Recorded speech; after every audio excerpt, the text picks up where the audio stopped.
जब जब धरती पर पड़ले संकटिया मोर भवानी हो। जब जब धरती पर पड़ले संकटिया मोर भवानी हो। तब लिहलु धरती पे अवतार मोर भवानी हो। तब लिहलु धरती पे अवतार मोर भवानी हो।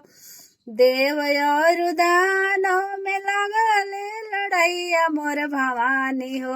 देव और दानव में लगले लड़ैया मोर भवानी हो। रूप राउर निरखे अनेक करो मोर भवानी हो। रूप राउर निखरे अनेक मोर भवानी हो।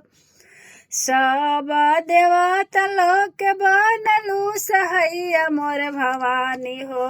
सब देवता लोग के बनलू सहैया मोर भवानी हो।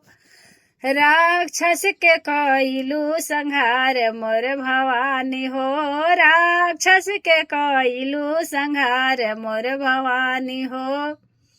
बानवा के बघवा मैया बनले सेवकवा मोर भवानी हो।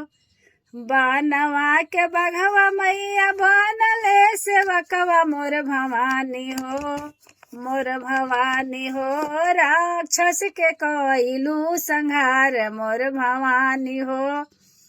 राक्षस के कइलू संहार मोर भवानी हो।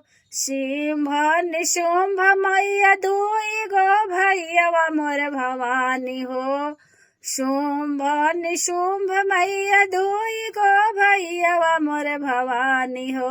देव लोग पर कैले अत्याचार मैया भवानी हो। देव लोग पर कैले अत्याचार मैया भवानी हो।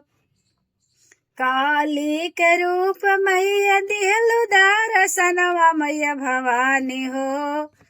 काली के रूप मैया दिहलु दर्शनवा मैया भवानी हो।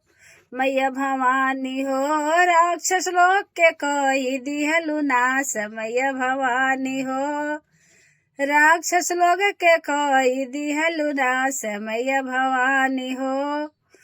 जब जब धरती पर पड़ले संकटिया मोर भवानी हो। जब जब धरती पर पड़ले संकटिया मैया भवानी हो।